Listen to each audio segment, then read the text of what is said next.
우리 형제들이 먼저 읽겠습니다. 1장 1절부터 형제들이 읽고 2절 자매가 읽고 이렇게 읽겠습니다. 시작. 바울과 실로아노와 디모데는 하나님 아버지와 주 예수 그리스도 안에 있는 데살로니가인의 교회에 편지하노니 은혜와 평강이 너희에게 있을지어다. 우리가 너희 모두 말미암아 항상 하나님께 감사하며 기도할 때에 너희를 기억하는 너희의 믿음의 역사와 사랑의 수고와 우리 주 예수 그리스도에 대한 소망의 인내를 우리 하나님 아버지 앞에서 끊임없이 기억함이니 하나님의 사랑하심을 받은 형제라 너희를 택하심을 아노라. 이는 우리 복음이 너희에게 말로만 이른 것이 아니라 또한 능력과 성령과 큰 확신으로 된 것입니다. 우리가 너희 가운데서 너희를 위하여 어떤 사람이 된 것은 너희가 아는 바와 같으니라. 또 너희는 많은 환난 가운데서 성령의 기쁨으로 말씀을 받아 우리와 주를 공감하는 자가 되었으니 그러므로 너희가 마게도냐와 아가야에 있는 모든 믿는 자의 본이 되었느니라. 주의 말씀이 너희에게로부터 마게도냐와 아가야에만 들릴 뿐 아니라 하나님을 향하는 너희 믿음의 소문이 각처에 퍼졌으므로 우리는 아무 말도 할 것이 없노라. 그들이 우리에 대하여 스스로 말하기를 우리가 어떻게 너희 가운데 들어갔는지와 너희가 어떻게 우상을 버리고 하나님께로 돌아와서 살아계시고 참되신 하나님을 섬기신지와 또 죽은 자들 가운데서 다시 살리신 그의 아들이 하늘로부터 강림하실 것을 너희가 어떻게 기다리는지를 말하니 이는 장래의 오하심에서 우리를 건지시는 예수시니라. 아멘. 오늘 우리가 함께 볼 말씀은 7월에 하나님께서 우리에게 주신 데살로니가 전서입니다. 데살로니가 전서가 우리 목사 본문으로 주어진 것이 7월 1일부터 7월 7일까지 단 7일에 불과합니다. 제가 데살로니가 전서에 대해서 설교할 수 있는 것은 오늘과 주일 단 2번뿐입니다. 어쩌면 매일 성경 본문을 우리가 계속해서 따라서 예배를 하다 보면 6년마다 한 번씩 같은 본문을 마주하기 때문에 향후 6년 동안 데살로니가 전서를 깊이 있게 다룰 수 있는 것은 이 한 주간이 끝일지도 모릅니다. 그런 의미에서 여러분은 엄청난 예배에 오신 겁니다. 네, 제가 전서를 들을 수 있는 단 2번의 기회 중에 한 번에 참여하신 것입니다. 데살로니가 전서에 대한 전체적인 메시지는 아무래도 주일날 좀 더 우리 상임회계 성도들이 함께 하는 그 시간에 나누는 것이 유익할 거라 생각해서 오늘은 전체적인 메시지보다는 오늘 주어진 본문에 조금 더 집중해서 말씀을 다루려고 합니다. 오늘 함께 읽은 본문은 이 서신의 제일 처음 부분입니다. 이것은 바울의 서신이고 데살로니가 교회를 향해서 쓴 그런 편지입니다. 당시에 전통적인 편지의 작성 형식에 따라서 맨 앞에는 우리가 지금 알고 있는 바와 같이 인사말, 편지는 인사말이 먼저 등장하죠. 오늘 본문도 인사말부터 시작하고 있습니다. 네, 1장 1절 말씀을 같이 읽어보겠습니다. 다시 한번 시작. 바울과 실로아노와 디모데는 하나님 아버지와 주 예수 그리스도 안에 있는 데살로니가인의 교회에 편지하노니 은혜와 평강이 너희에게 있을지어다. 인사말에는 맨 먼저 이 편지를 누가 보내고 있는지가 나타나는데 바울과 실로아노와 디모데라고 나와 있습니다. 실로아노는 우리가 조금 더 익숙한 이름으로 신라입니다. 바울과 신라와 디모데, 이들이 선교팀이었고 이들이 함께 공동 명의로서 이곳을 데살로니가 교회에 있는 성도들에게 편지하고 있는 그런 내용입니다. 이것은 세 명이 모여서 편지를 함께 뭐라고 쓸까 고민하고 썼다는 의미는 아닙니다. 이 편지는 명백히 바울 혼자 기록한 바울의 단독적인 저술이지만 그들의 이름을 함께 포함함으로써 데살로니가 교회에게 문안하는 것입니다. 왜냐하면 그들에게 함께 그들의 어떻게 보면 영적 성장을 위해서 노력했던 그런 팀이었기 때문입니다. 쉽게 생각하면 만약에 제가 다른 곳에서 우리 산내 교회에다가 어떤 목회에 대한 편지를 써서 쓸 때에도 편지는 제가 쓰지만 이것을 마치 우리 가족의 이름으로 혹은 저와 아내의 이름으로 이곳에 보내는 것과 같은 맥락입니다. 2절을 한번 같이 다시 읽어볼게요. 1장 2절입니다. 시작. 우리가 너희 모두로 말미암아 항상 하나님께 감사하며 기도할 때에 너희를 기억하노니 우리라는 것은 바울과 그 일행이 너희 모두라는 것을 대한 교인들로 말미암아서 항상 하나님께 감사하며 기도할 때마다 너희를 기억하고 있다고 말하고 있습니다. 바울에게 데살로니가 교회라는 이 교회의 교인들은 하나님께 감사할 제목이었다는 거예요.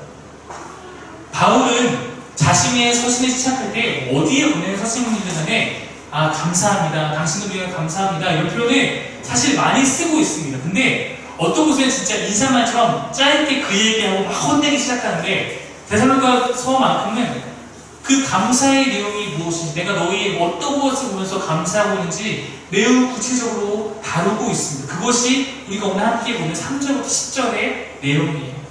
데살로니가 교인들이 갖고 있는 그 아름다운 모습을 하나님께 감사하며 그것을 기억하고 기록하는 것입니다. 그럼 우리가 좀 말씀을 조금 더 깊이 이해하기 위해서 데살로니가 교회가 갖고 있는 현재의 상황을 조금 알 필요가 있습니다.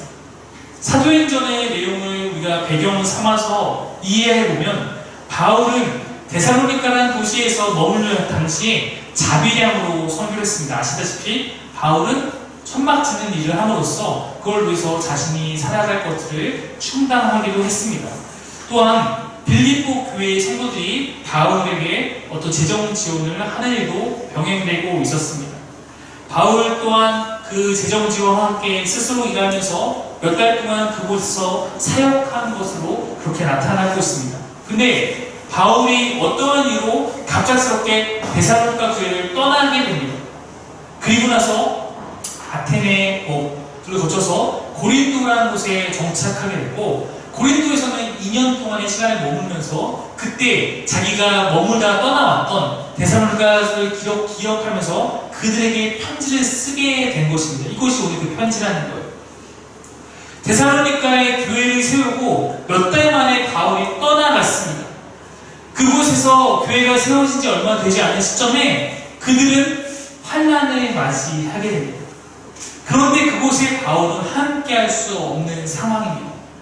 지금 우리 사귐의 교회가 그래서 함께 예배하기 시작한 것이 벌써 2년이 넘는 시간이 됐습니다. 근데 바울에게는 이것이 몇 달 만에 이들과 잠깐 말씀을 나누고 양육하다가 떠나버렸는데, 바울은 없는데 이들이 환난을 당했다는 것은 바울에게 굉장히 큰 걱정거리였을 것입니다. 그래서 바울은 자신은 못 가는 상황이니까 디모데와 실라를 데살로니가 가서 너희가 가서 한번 잘 살펴봐라 파송하기도 합니다. 바울에게 있어서 그 데살로니가는 그렇게 늘 마음에 있는 그러한 곳이었다는 거예요. 하지만 늘 가지 못했기 때문에 미안한 마음이 있는 그런 마음으로 오늘도 편지를 쓰는 것입니다. 우리가 이 데살로니가를 넘어오기 전까지 오랜 시간 동안 어디 말씀하냐면 히브리서 말씀 같지 않습니까? 히브리서 성도들과 오늘 이 데살로니가 성도들은 굉장히 신앙적 배경이 차이가 있는 거예요. 히브리서는 너희가 믿은 지 오래됐거니와 첫사랑을 잃고 그 믿음이 연약해져고 이게 문제였다면, 이들의 믿음이 아주 연약하고 믿음이 아직 완전하게 오랜 시간 동안 성숙되지 않았는데 불구하고 환난이 다가왔기 때문에 고민스러운 그런 상황인 거예요. 즉 어린 교회라는 거예요.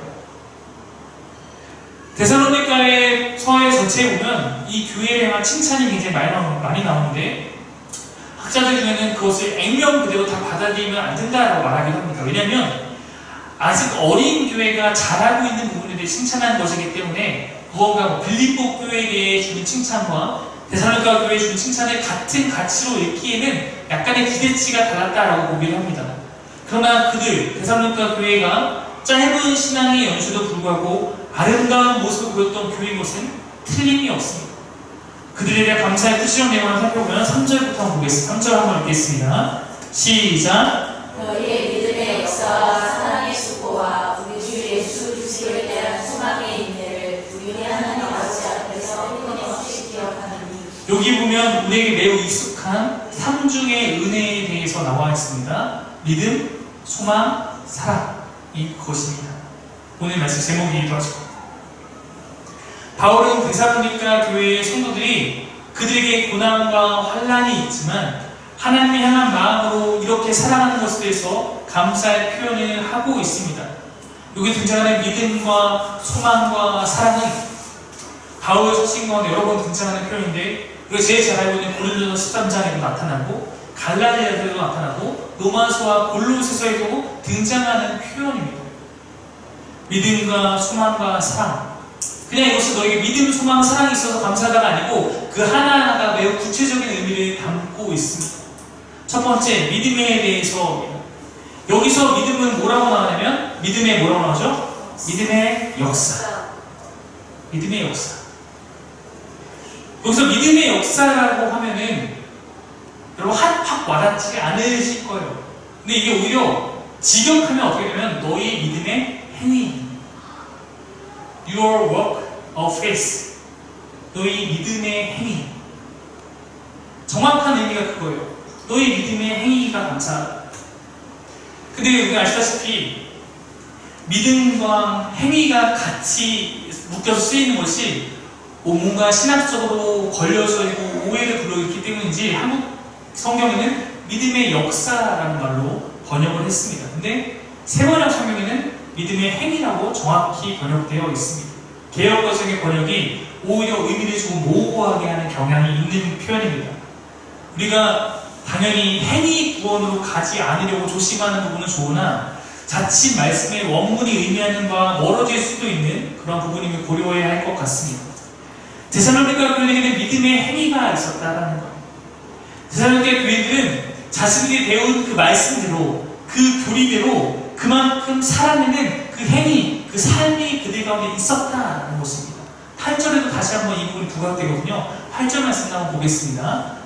넘겨주세요. 네, 시작. 주의 말씀이 너희에게로부터 마게도냐와 아가야에 임하는 일뿐 아니라 하나님을 향하는 너희 믿음의 소문이 각처에 퍼졌으므로 우리는 아무나도 할 것이 없노라. 여러분, 믿음이 각처에 퍼졌다. 너희 믿음에 대한 소문이 퍼졌다는 것은 믿음이라는 것은 보이지 않잖아요. 즉 그들의 믿음으로 살아가는 그 삶의 행위와 그 믿음에 연관하는 모습들이 그 주변으로까지 소문이 날 정도로 그들이 이렇게 믿음의 선한 싸움을 성실히 행하였다라고 보일 수 있습니다. 그들의 믿음은 즉 진짜였고 환난이 와도 흔들리지 않는 그런 믿음으로서 그들에게 주어진 삶을 살았다. 바울은 그것에서 감사를 전하고 있습니다. 두 번째는 사랑에 대해서인데 아까 3절에 보면 사랑에 대해 뭐라고 말했냐면 사랑의 수고라고 말했어요. 사랑은 사랑의 수고라는 말로 설명이 된다는 것입니다. 저는 개인적으로 이 표현을 참 좋아합니다. 사랑의 수고, 사랑에 근거한 수고. 그리고 사랑은 그냥 사랑 자체로 머물러 있을 때는 위력이 없어요. 사랑은 수고를 통해서 전해지고 그때 그 사람이 또 다른 사랑의 수고를 낳게 되는 것입니다. 성경에 많이 말하는 것처럼 우리 현우가 추위에 벌벌 떨고 있는데 너 춥구나 정도에서 그치면 야고보서 말씀대로 그거 사랑이 안 되는 거예요. 직접 내가 외투를 벗어줄 때 그것이 사랑이다 라고 말하는 것처럼 사랑에는 헌신과 수고가 동반되어야 한다는 것입니다. 바울과 고린도서 이들에게 하나님의 사랑을 전하는 일은 매우 수고로운 일이었습니다. 지금도 선교팀이 해외에 나가게 되면 정말 힘든 수고를 감당하는데 저도 사귀의 교회가 곧 머지않은 날 이 안에서 우리가 또 선교팀을 꾸려서 단기 선교로 나가게 될 것을 믿고 있습니다. 여러분 각오하셔야 될 건 제가 단기 선교 굉장히 빡세게 굴리기로 유명합니다. 그래서 지금도 힘든 수고를 감당해야 하는데 예전에 이 선교를 가서 복음을 전한다는 것은 목숨을 걸어야 하는 일이었잖아요. 게다가 바울은 자비랑 사역을 실천하고 있었으니 그의 삶의 고단함이라는 것을 이루 말할 수 없었을 것입니다. 그런데 그가 사랑하는 마음으로 그것을 기꺼이 행했고 데살로니가 성도는 그 사랑을 받은 후에 그 사랑의 수고를 계속해서 이어나가고 있었다라는 것입니다. 4장 9절 말씀에 보면 이렇게 나와 있어요. 4장 9절 말씀. 제가 완전히 PPT대로 넘어가시면 4장 9절 있을 겁니다. 없어요? 네. 제가 한번 읽어드리겠습니다. 형제의 사랑에 관하여는 너희에게 쓸 것이 없음은 너희들 자신이 하나님의 가르침을 받아 서로 사랑합니다. 이렇게 나와 있어요. 너희가 형제 사랑에 관해서는 내가 너에게 더 이상 쓸 것이 없다. 왜냐면 너희가 하나님 가르침을 받아 서로 사랑하고 있기 때문에. 대단하지 않습니까? 제가 지난 히브리서 할 때 분명히 형제 사랑에 대해서 막 제가 열변을 토했던 것 같은데 그렇게 가르치는 후에 이제 다시 여러분을 썼을 때 내가 저희가 여러분에게는 형제 사랑에 대해서 가르칠 게 없습니다. 여러분 이미 다 그렇게 하고 있기 때문에 이런 말과 똑같은 것입니다. 너희에게 사랑에 대해서는 할 말이 없다. 너희가 이미 그렇게 하고 있기 때문에. 정말 멋진 모습이 그 교회 안에 있었다는 것입니다. 1장 4절 말씀 보겠습니다. 1장 4절 읽겠습니다. 시작. 하나님의 사랑하심을 받는 형제들아 너희를 택하심을 안다. 바울은 그들이 하나님의 사랑하심을 받은 형제라는 것을 다시 한번 강조합니다. 하나님께서 택하신 자들, 하나님의 사랑을 받은 자들, 우리가 계속 누군가에게서 사랑의 수고를 해나갈 수 있는 것은 하나님께서 나를 사랑하신다는 것을 우리가 깨달을 때입니다. 아시겠지만 인간은 누군가를 무한히 사랑할 수 없는 존재입니다. 우리 가운데 먼저 그 사랑이 날마다 흘러내려와야지 우리가 그런 아이만 가지고 사랑할 수 있는 것인데, 이 부분은 그것을 다시 한번 깨닫게 해주고 있습니다. 그것이 우리가 하나님의 사랑하는 것, 그것이 우리가 계속 사랑의 수고를 할 수 있는 근원입니다. 5절 말씀을 한번 보겠습니다. 시작. 이는 우리 복음이 너희에게 말로만 이룰 것이 아니라 또한 능력과 성령과 큰 확신으로 된 것이라. 우리가 너희 가운데서 너희를 위하여 어떤 사람이 된 것은 너희가 아는 바와 같으니라. 하나님의 사랑이 복음을 증거한 그들을 통해서 전해졌습니다. 데살로니가 교회에게 사랑의 복음이 전해졌습니다. 우리가 하나님의 복음을 무언가 진공 상태에서 아무것도 모르면서 갑자기 깨달아지는 것은 아니잖아요. 누군가 복음 전파를 했기 때문에 하나님께서 우리가 하나님의 사랑을 받은 자임을 알게 되고 깨닫게 되는 것입니다. 사랑이 수고라는 단어와 함께 동반되는 이유는, 사랑이라는 것은 단순히 명사가 아니라 동사이기 때문에, 사랑은 반드시 무언가 그렇게 어떤 느껴지는 것들로서 삶의 표현으로서 나타나기 때문에 사랑은 수고라는 단어와 함께 오늘 표현되고 있는 것이 아닌가 생각합니다. 이들은 사랑의 수고를 받았고 사랑의 수고를 행하는 자들이었습니다. 세 번째는 소망에 대해서입니다. 우리가 흔히 믿음, 소망, 사랑이라는 순서를 외웁니다. 믿음, 소망, 사랑. 그렇죠?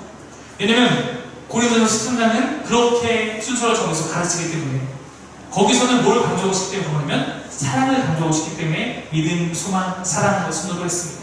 여기서는 1장 3절에서 어떻게 나오냐면 믿음, 사랑, 소망으로 나오고 있어요.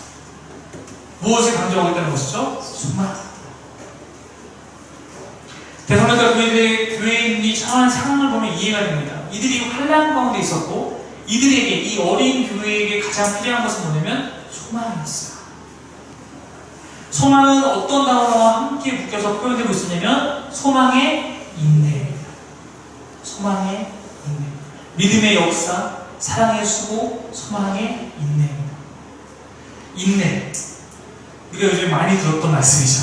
인내하라.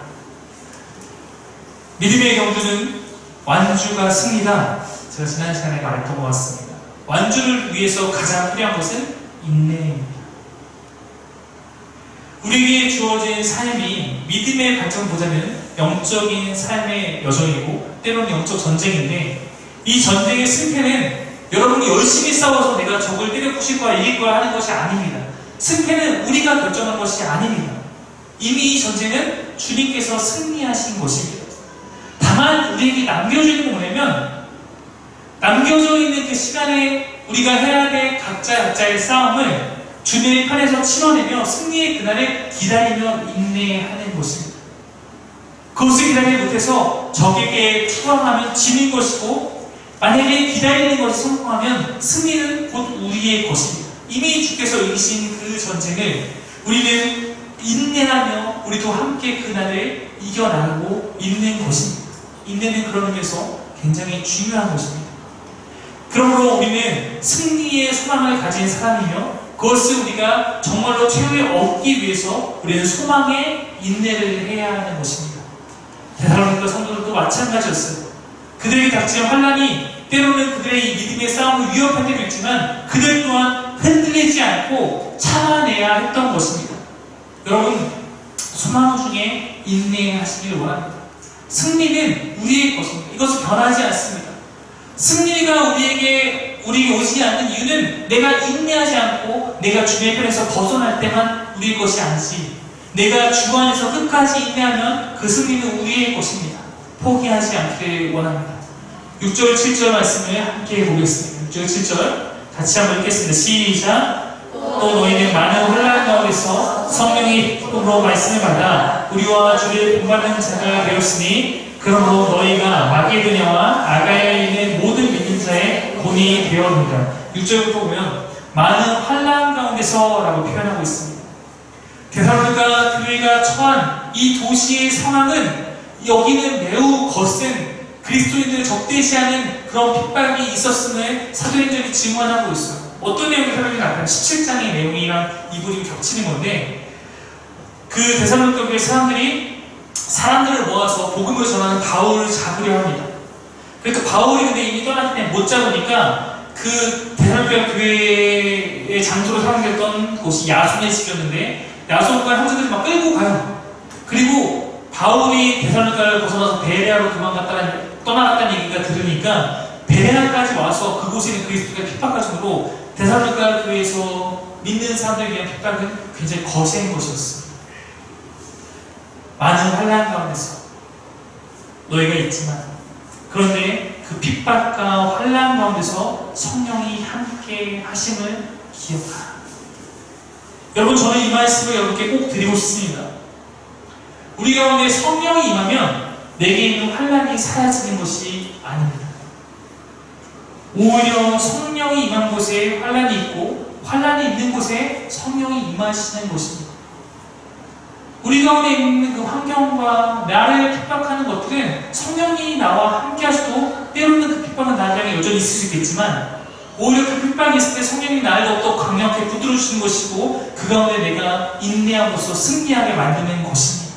많은 환난 가운데 있었지만 그들 가운데 성령이 있었다.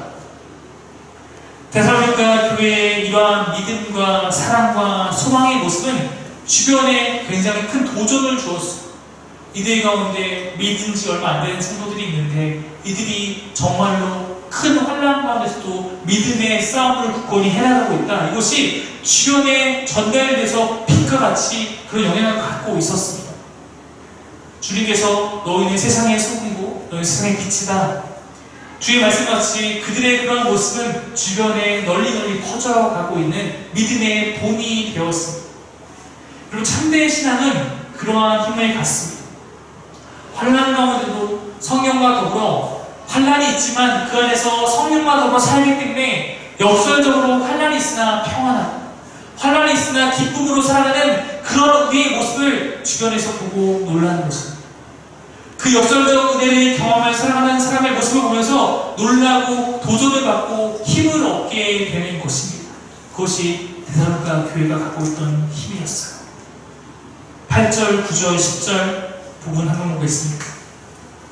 8절 읽겠습니다. 시작. 주의 말씀이 너희에게로부터 마게도냐와 아가야에게만 들릴 뿐 아니라 하나님의 향한 너희 믿음의 소문이 각처에 퍼졌으므로 우리는 아무 말도 할 것이 없어. 방금 말했던 부분이죠. 9절 10절 읽겠습니다. 시작. 그들이 우리에 대하여 스스로 말하되 우리가 어떻게 너희 가운데 들어갔는지와 너희가 어떻게 우상을 버리고 하나님께로 돌아와서 살아계시고 참되신 하나님을 섬기는지와 또 죽은 자들 가운데서 다시 살으신 그의 아들이 하늘로부터 강림하실 것을 너희가 어떻게 기다리는지를 말하니 이는 장래에 노하심에서 우리를 거치시는 예수시니라.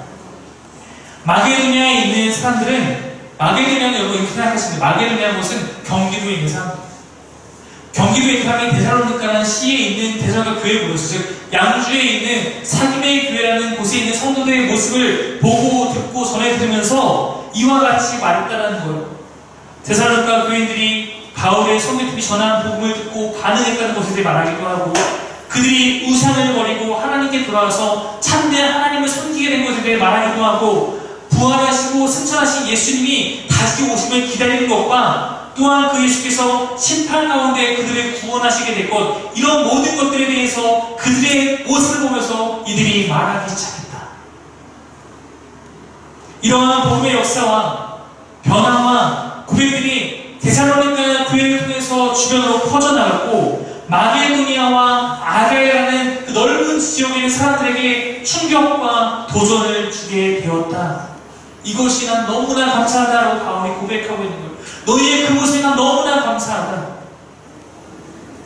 본이 되는 것이 이어지고 있는 거예요. 여러분, 바울이 그리스도를 본받아 내가 그리스도로 살아야지라고 하면서 바울과 실라와 디모데와 이런 세학자들이 주를 따르는 길을 걸어갑니다.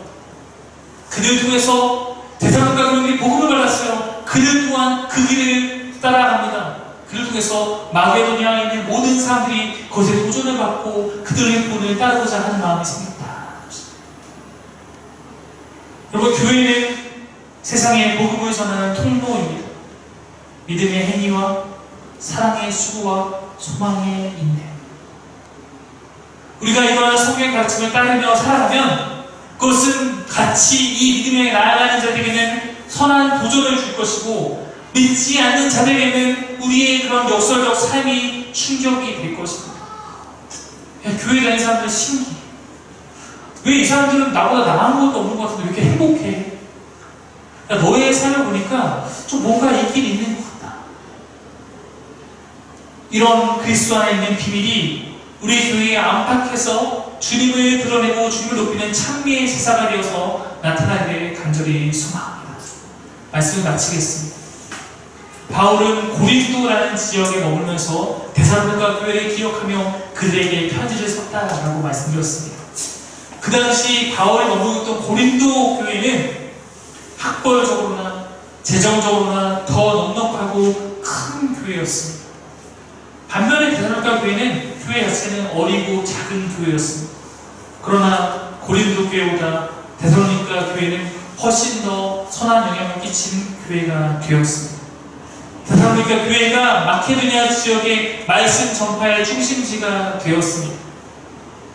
작년 이맘때 우리 교회가 여름에 지방의 여러 사역을 섬기고 난 후에 우리 안에서 이런 고백들로 서로를 도전했던 것이 기억이 납니다.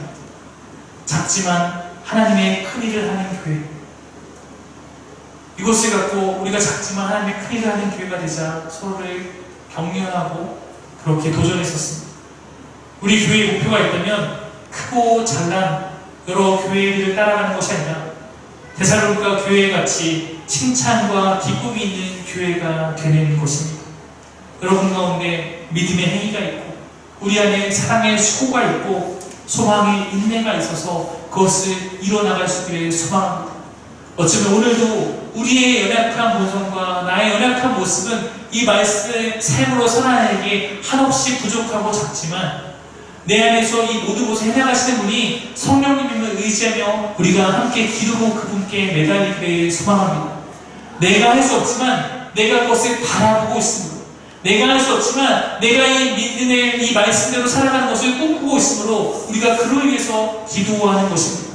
그렇게 기도하며 나아갈 때 주께서 오늘도 말씀의 내 삶 가운데 승리하게 하실 것을 믿습니다. 우리 다 같이 찬양하고 함께 그렇게 기도하는 시간 갖도록 하겠습니다.